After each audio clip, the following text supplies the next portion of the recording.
Hey there, I think we're live. There it is. Okay, so let's talk a little bit about healing from exposure to a toxic relationship, having a toxic relationship in your life, healing from narcissism in your life, and how we, as survivors of this, may be blocking our own healing and be in our own way, such as gaslighting ourselves. Or, well, let's talk about it. We'll talk about the different ways. For those of you who don't know me, I'm Lise Colucci and one of the life coaches at queenbeing.com. And we'll just start here. If you've not hit subscribe, do so, hit the thumbs up, all the good stuff, and we'll just jump in. I apologize for not sending notifications again. This week's going to be a little weird with my schedule shifting, and then once I get into the groove, I will be back on it and sending my notifications out as I should be doing. So for now, we're just going to get going and talk about 10 ways we may be blocking our own path to healing. Okay, first of all, this isn't easy stuff. This is not the kind of thing that time heals all wounds, or you just write out the grief and you feel better, or a lot of people get stuck and feel really frustrated with healing from the programming, the manipulations, the lies, all of it. It's very difficult to get through this, but it's not impossible. Okay, and it is one thing to remember that when we're healing from this type of situation, we are healing layer by layer in every avenue of your life. Remember that a narcissist infiltrates your life in every way. They are in every aspect of your life, from your physical health to your mental health, your thoughts, your emotions, your spiritual life, your work life, your home life, your life with your family, your life with your friends. And so it's very layered and it's very complicated to just, to heal. At the same time, when you start working on one area and healing one part of your life, other things start to follow and they start to get better, sort of, as you heal one area. So it can be both ways, difficult, and also finding a way to work with it can be useful in healing a lot of things more quickly. Does that make sense? So one thing you're left with is a lot of self-doubt, a lot of feelings, bad feelings toward oneself, a lot, or anger toward the world, toward narcissists, toward the inability to trust people, the inability to move forward in life, and all of that. And that is not your fault. Okay, I'm not saying we block it because it's our fault. We block it because there are obstacles and barriers inside of ourselves because of the manipulation, because it's just difficult, right? So let's talk about them. Number one, inner dialogue. Most of us are pretty guilty at self-gaslighting. Most of us often have a really negative self-talk after being with a narcissistic person. Even if it only comes out when we're stressed out or triggered, our self-talk is often, it takes us right back down. Okay, so working on a healthy, happy inner dialogue that is supportive to oneself, and believe me, I know how hard that is, and it comes in cycles in your life, and it can be really bad at sometimes and really great at other times. For some people, this is a big struggle, learning to change and work with your own inner dialogue so that you're speaking kindly to yourself and you are uh, being your own friend, right? So your inner dialogue might sound something like, I can't do it. I just give up. I'm not good enough. It's all my fault. Everything I touch is bad. That type of thing.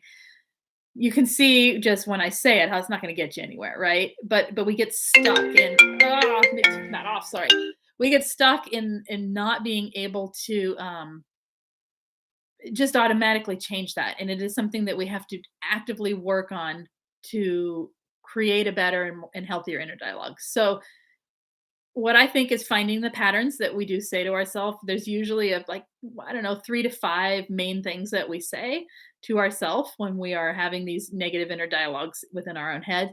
And thinking about it, analyze it a little bit, change the wording, catch it when it's happening, change the wording, fix that up in your own head and tell yourself, stop with the self gaslighting. This isn't helping. This isn't making it better. I can never make it better if I'm going to go down this path. Okay. It's tricky. Get some support around it if you need it. My self high sprinkle class, my self-talk lately has not been great, but it's at night just before I go to bed last night. Okay, totally get it. It's a very difficult time when you're tired, you're worn down, you're ready for sleep, and sleep, especially if sleep is difficult. So I'd suggest doing gratitude journals at night. Don't do them during the day or do them during the day, but do them at night as well. Or if you do a gratitude journal already, say you enjoy doing it at lunchtime or whatever, read it. Read from it. Tell yourself you're tired. Remind yourself, ask yourself, am I hungry? Am I tired?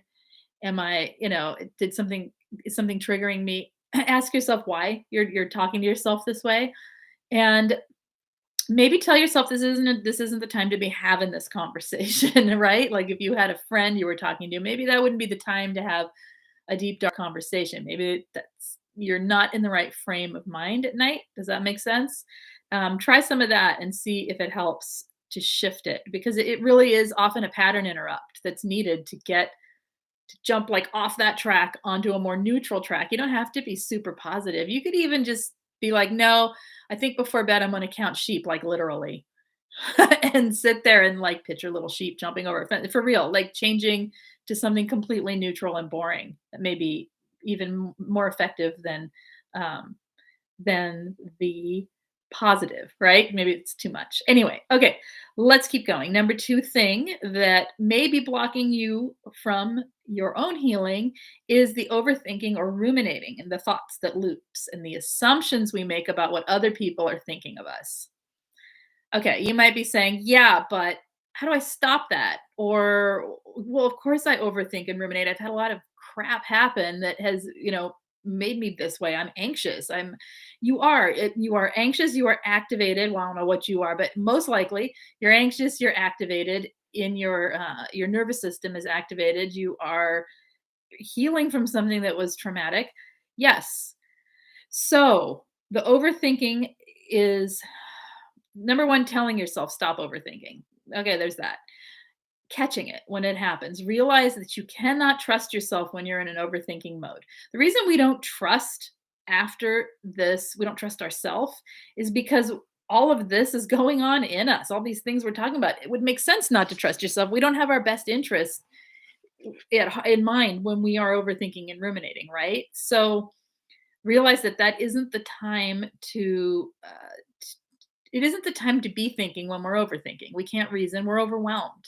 So get up, change the scenery, change the pace. If someone makes a face at you or a face towards you, let's put it that way, although we can't see them anymore, right? I don't know where you live, but not even gonna go into that.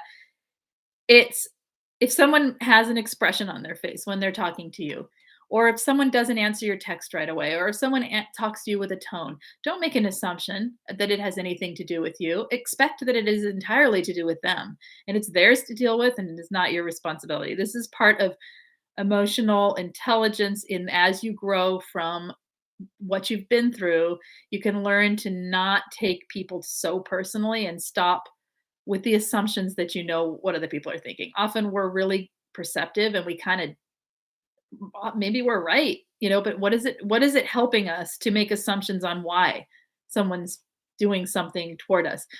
What we can do is set a boundary with the behaviors that are coming toward us, than the way we're being treated, right? So if we start taking action versus overthinking, in other words, what if this happens? What if this happens? What if that happens? Well, just try it. Try it and see. What's the worst that can happen, right? So you can see these are things like talking about it in general, yes, getting help individually, way more helpful, but I'm trying here. So if I know not a lot of people are here because I did not announce that I was even going on, but if you have questions or specific examples and need help, go ahead and send them into the chat and I will talk to you about it individually. All right. Looking at or trying to guess what the toxic issue X is doing. Okay, number three. So putting your focus back on the toxic X. We need to understand narcissism. Get it. We need to understand what we went through. We need to understand how it affected us. We need to understand the terms and the terminology, not because we're obsessing on the other person, but because by understanding it, we can then diminish its value in our life. Does that make sense?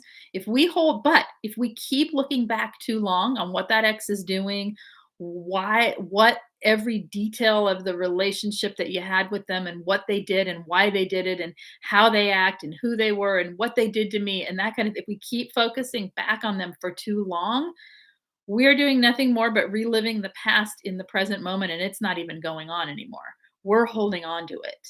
We're not letting go of what they did. Of course, you don't need to completely deny what happened, right? But we don't want to keep throwing it into our present life for too long. We need to understand it. By understanding it, we need to diminish its power over us. Does that make sense? Not make it an obsession in our life. Okay. And that can be tricky because trauma bonds keep us hooked to that person and keep us thinking about them and all of that. So that's number 3. Number 4, self care and the lack of it. Guilty all the time of having to reinitiate the self care, right? I don't know too many people who have active, busy lives who do enough self care. Here's the thing, we don't need a ton of time. Hi, Mystique. We don't need a ton of energy. We don't need a ton of creativity, and we don't need money to do self care. We think we do. We think it means going out and buying ourselves something or doing something nice for ourselves or treats. And, like, yeah, those things are great. Those are one form of self care. What I'm talking about is adding it in. And part of it has to do with the way we talk to ourselves. Part of it has to do with letting go of the overthinking and the not focusing on the ex and focusing back on yourself. And as we talk about the other things, this is all self care, understanding this stuff, but also things like appreciating what you have in front of you, appreciating, like, even if all you had that was nice today was a hot shower, appreciate that hot shower, because those moments when you had that time to yourself to take a hot shower or whatever you did, that, the thing, I'm just using the shower, or having a nice meal, or a quiet drive to work, or whatever it is, those moments, if you just throw them away and you don't try to at least feel them while they're happening as good moments, we're missing an opportunity of free, easy self care. Okay. So that's what I'm talking about. Get interested in what self care means to you and try and find ways to bring some positive into the moments that are neutral or positive, right? So that you're not constantly in the darkness of healing from this stuff. Okay. Number 5, focusing on and managing others. We're good at this because we've had to do it sort of, I want to say for a living, but what I mean is to survive, right? We're good at this. And even if you are in a survivor group platform, like, with other people where you are getting seeking peer support and getting peer support, be careful that you're not trying to manage other people's healing. Be careful that you're not trying to manage other people's hoover that's happening to them. It's one thing to offer advice, it's one thing to offer your experience, and it's one thing to for support, and it's another thing to try and take it on in a way that isn't beneficial for you. You need this time for you and your healing. Managing others' lives and focusing too much on others, and I'm not talking about your children. Of course, you have to focus and manage your children's comings and goings, and focus on them, but I'm talking about, like, the peripheral things that aren't necessary. So see where you are focusing too much on. Okay, here's another thing. A lot of times, if we're really good at analyzing our emotions, guilty, right? If we're really good at disassociating from the pain that we're feeling, and we're really good at all of that, we may focus our attention on other people. And I don't even mean in it could be anything, right? It could be micromanaging people at work. Um, it could be anything. Focusing on other people to avoid focusing on ourselves. And right there, you are blocking your own healing. Okay. So focus a bit more on you and a less on the comings and goings of others when you can, and see if that helps. Number 6, avoiding your emotions. Yep. It's hard to feel again, isn't it? It's hard to let the feelings in again. I was gonna talk about that today, about allowing the feelings to sort of thaw, and come back to life and get unnumb, right? Um, but this is a piece of it. So, avoiding your emotions, we can avoid our emotions by obsessing back on the narcissist, so we don't have to feel the guilt. We don't have to feel the grief of the loss of the relationship. We can avoid our emotions by focusing on the narcissist, period, right? That's not really feeling you, that's feeling what they did to you and them, and what are they doing? What are they, you know what I'm saying? It's all kinds of way we can avoid our emotions. So figure it out. Where am I avoiding myself? And what do I need to be supported when I feel those emotions? Self-care, okay? We need nurturing. We need calm. We need patience. We need understanding, validation, kindness. Okay, give that to yourself. All right, number 7, judging your emotions or being impatient with them. I cannot tell you as a coach how many people say to me, I should be better by now. Probably everyone, right? Of course, I want you to be better by now too. And I want it to last 3 weeks or less, but it doesn't. This is kind of long-term healing for a lot of people, right? And patience. Patience. It's akin to healing chronic pain or to living in chronic pain when you're really working to like rehabilitate something. I if you're impatient with it, it's never going to feel better. It's going to take forever. If you just surrender to this is where I am right now. I'm not going to judge how I feel. I feel what I feel, and I'm not going to judge it. I'm going to try and work on it. I'm going to do the things I need to do to not fixate on these overwhelming looping thoughts. I'm going to redirect my thinking and do pattern interrupts, such as get up, change the scenery, count things in the room, look for shapes and objects in the room, bring yourself back to the present, do mindfulness meditations, things like that. I'm going to do all that, and I'm going to be patient. It's hard. I know it's hard, and I really wish it wasn't long, but the thing is, if you're trying to heal, say, a physical injury, or if you have chronic pain and you're trying to, like, work through something physical therapy-wise or whatever, you may not notice you feel better, and then suddenly, a year later, you're off doing things you go, "Wait a minute, a year ago, I wasn't even able to do this." It's subtle. It's as subtle as the grooming is, so is the healing, okay? It's subtle and slow, and it's step by step. All right. Number 8, fear. We block ourselves by living in our own fear. Of course, it's scary. Of course, being alone, most humans don't want to be alone, okay? Of course, that's some do, and that's okay. But for most of us, we don't. And if we're a codependent type of people, or if we are people pleasing people, or if we're just people, we don't want to be alone, right? Of course, it's scary. Of course, there's fear that someone might hurt you again. Of course, there's just fear. It's there. But being scared to move on, scared to let go, scared of the unknown, and scared to thrive. That's where we block it. Does that make sense? We get afraid to thrive because thriving means change. Change is unknown, and that's flippin' scary. Okay, so think about it. Think about your fear and how you face fear, and what are ways that for you personally get you through fearful situations. Think of successes in that area and try and apply it. All right. No, what are we saying here? The numbness is not good. Sometimes it creeps up. It does. I know. You needed to hear that. Good. It gets hard and you shut down. Yep. I wonder sometimes if I do this because I just need my mind to decompress. You know what, Mystique? Probably. And that's where like it's overwhelming and there's just so much, right? You can't carry it forever and ever and expect to not need a break. So one thing, and I should do a whole thing on self-care, but one thing with self-care that might help you personally, if that's what you're feeling, is deliberately setting timers and doing something else during that time. Give yourself a break. You cannot run a marathon without a break. And that's what you're doing. You're trying to heal by marathon run. Your marathon sprinting. Impossible, right? So take some breaks, take some breaths, Do the meditations twice a day, 10 minutes, whatever. I mean, I've got a couple on here, just do them. If you don't like them, find someone else's, and no offense taken, right?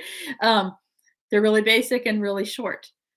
Do them. Those are the breaks you need to decompress. And if you instead of emotionally shutting down, try something that is beneficial to shut down, right? We need it. Okay. Um, number uh it is it is, and I have realized the fear is holding me back. And um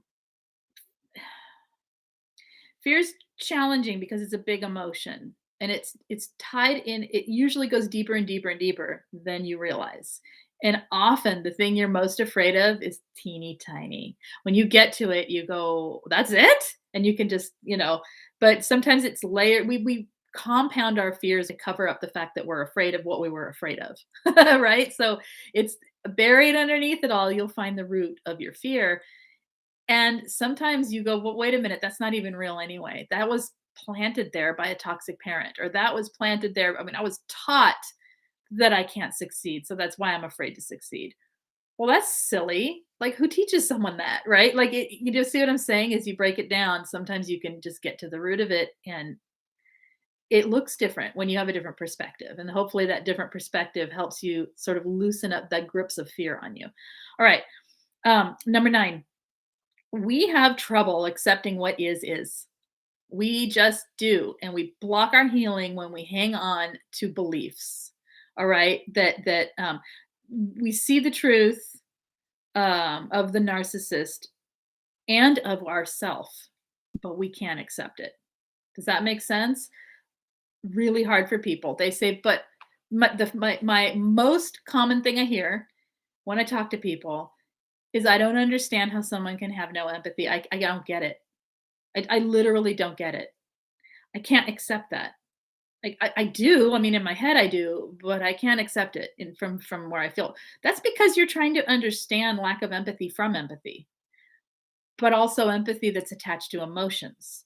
So empathy on its own is like an awareness, right? Empathy is an awareness that blends with our emotional response to that awareness. That's how I see empathy anyway. Like, it is a knowing and an awareness, like almost like an intuition of oh, does that make sense? And then we blend that with our emotional response. But if our emotional response is dysregulated because of toxic abuse, because of pain, because of a, a negative inner dialogue, well, then we're not going to get it, right? We're not going to get the truth of ourselves, and we're not going to get the truth of a narcissist if we try and empathize by understanding. We can get it. We can get it intellectually. We can almost feel like, how could that's what it feels like? Oh gosh, no. And we back away from it. You have to accept that, oh gosh, yes, that's what it is. It's selfish, it is self-focused, and it is there to protect their ego, and that is it. All right. And that kind of acceptance can be really hard for people, but it's important. It's important to accept. It is what it is. Okay. Um, and then what do we say here? 20 years with him, and I ended up with fibromyalgia. And when I go through this stress, I have a hard time getting going again. Right there with you, and it's difficult. I end up isolating and have a hard time. Isn't it awful? Oh my gosh, Mystique, I do like, and you know what? This world that we're in doesn't help, right? Things open, things close, things open, things close, fear everywhere. It's challenging. If you slip when you have something like that, and I do it myself, if you slip on the exercise, if you slip on the diet, if you slip on, like, what I mean by slip is, don't do what you know you need to do for more than a week, you are so far behind from where you were that it's almost like it takes 3 months to catch up from 1 week of missing. Does that make sense? I get it. It is hard, but we have to keep putting baby steps, one foot in front of the other. So my suggestion, and this is what's working for me, Mystique, because I have pain issues that are probably fibro as well from similar stuff. Okay. Well, what was been working for me lately is finding other means. So for instance, I know exercise helps. It raises my serotonin. I am much happier when I am active, much happier. My favorite things are walking and dancing. I can't jump back into those. I can't. Um, and Pilates, I can't jump back into it because it hurts. And it hurts so bad that I can only do 5 minutes of the thing and then I get depressed. So what I did is I started swimming. And you know what? Bam, feels better. And because I'm doing that, I can start doing more. So you see what I'm saying? Find something new that sort of works around that backslide or whatever it is that used to work for you. So the things you want to get back to, find something else that's sort of related and try it. And then maybe start doing little bits of the old thing and build it up and know that you're not alone. This is how this is how fibro is, and this is how actually this is how healing from this is how CPTSD is. All right, the backslides are farther down than you want to be, but you're not at the bottom. Okay, you know how to get back there, and you know that it's just going to take some steps to get there, and don't give up. Okay. Um, have I thought of joining TikTok? I have thought of it. Yes, I have thought of it. I'm old, guys. It feels like young people thing, and I don't know. I don't know. I have some against it, not toward it, but just like toward doing it. I should try it. Someone needs to push. Push me. Okay. 20 years. What are we saying here? Anything else? Uh It's been nearly 3 years. You think, "Come on, I will admit the first year was just denied what was happening." You know what, though? You'll get there, sprinkle glass. This is step by step. It really is, and I wish that I wish it was quicker, but okay, I'm gonna do number 10. I don't have a whole lot of time today because like I said on Angie's stream, this is a week of transition to school and all of that, so we're gonna just roll with it. All right, number 10. It's funny that number 10 is this, and I just pause. You don't know where to start. So your focus on that feeling of stuckness happens. You're more focused on the feeling of being stuck than you are on the feelings of what it is you want to unstick. You don't even know what you want to unstick. You just feel stuck. That is yeah, yeah, stuck sucks. It's but you know what? It's a beautiful place, and let me tell you why. Um, stuck means you are standing I always picture my toes on the edge of a cliff and it diving into beautiful water, and it is lovely down there. I'm stuck because I'm afraid to jump. I'm stuck because of the things we were just talking about, right? All those 10 things there's 9 other things. Stuck is a place of transition toward change. Okay, stuck isn't bad. We relate to it good, bad. Let's just relate to it as what it is. It's stuck. I'm jammed up. What do you do when something's jammed? You loosen it. We hold on to the stuck. We need to loosen and allow the stuck, I think. Okay? If we're hanging on to something with all our might, like, "Oh my gosh, I'm so stuck."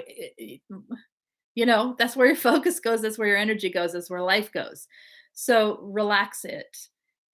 If something is that stuck, that's when, reaching out for groups of people, reaching out the group coaching is awesome for that, one-on-one coaching if you need it, even if it's just once in a while to nudge a person toward what is it that you want? What change do you want to make? You know what I'm saying? Like to find different perspectives. Sometimes talking to a friend, sometimes talking around the topic.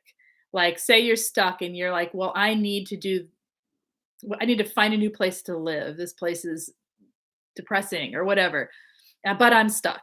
Okay. Sometimes talking about things related, again, like what I was saying to, was it Mystique?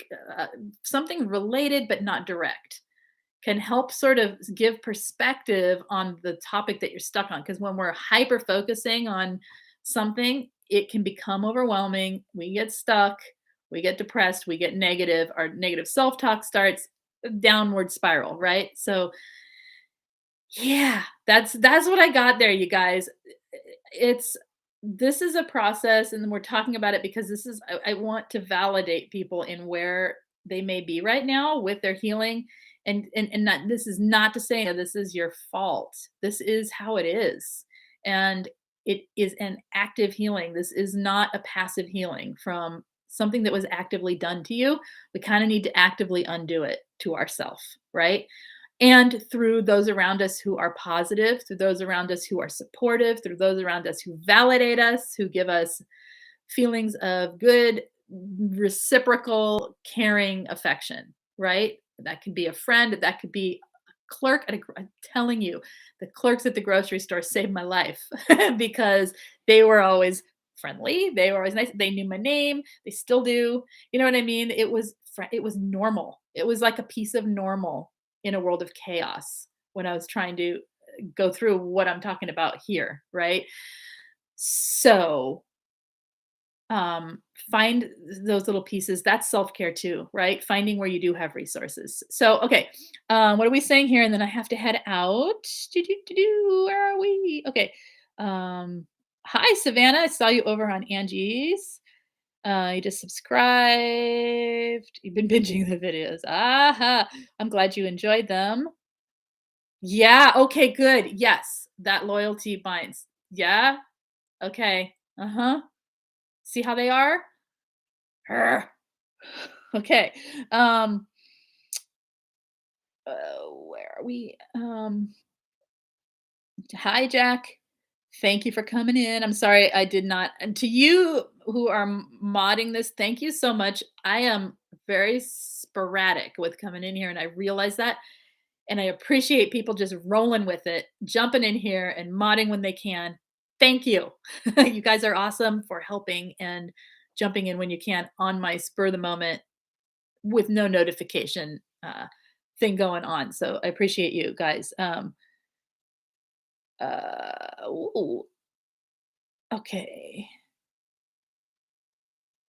Is that it? I think so. I think we're good. Okay. If you have any questions and you're watching this or any comments, leave some comments for me. I always try to answer everybody if I can. Um, I was gonna. Here we go. We're gonna wind up here. If you need help with anything, head over to queenbeing.com. Lots of information over there. There's quizzes. There's uh, what do I want to say? Articles, links to videos, uh, links to information, links to ways to get help, links to peer support groups, links to coaching support groups, links to individual coaching. All of it is over at queenbeing.com. So head over there if you need it. If you've not subscribed to this channel, please do hit the thumbs up if you enjoy it. Yeah, also the information is in the comments of every video. So if you need me, I'm there. I will see you guys very soon this week. And also, yes, Mystique, I like that you asked that. If you have a topic that you would like me to talk about, I can't guarantee it, but I will very much try my best to get to it. Please leave it in the chat if you're here or in the comments of any video, and I will do my best to talk about it if it is something that I feel like I can talk about like this, right? Okay, that's good. Okay, you guys, what did you say, Mystique? You would talk about parental alienation. Yes, we can talk about that. I would like to link that with other things. Parental alienation, back to what we were talking about on Angie's channel today, which was um, by proxy, right? And link it also to, um, oh, there's one more thing. Anyway, I'll think of it. There was 3 things that I was thinking about that when we were talking today over on her channel. Like that would be good to talk about parental alienation, but sort of as it also relates to these other things. And so I'll get that going. Yes. Could you do a mother smothering adult daughter? Oh yeah. I would say mother smothering adult child and in particular daughter. Sure. It happens to the boys too. Yeah. But okay. The smothering mothering of the narcissistic parent. How's that? Okay. Um, how to confront deep fear. Yes. Okay. Keep them coming, guys. I will leave this up so you guys, if you have any more for a few minutes, and I will read them and write them down. Talk to you guys soon. You guys take care. I'll see you very soon. Bye bye.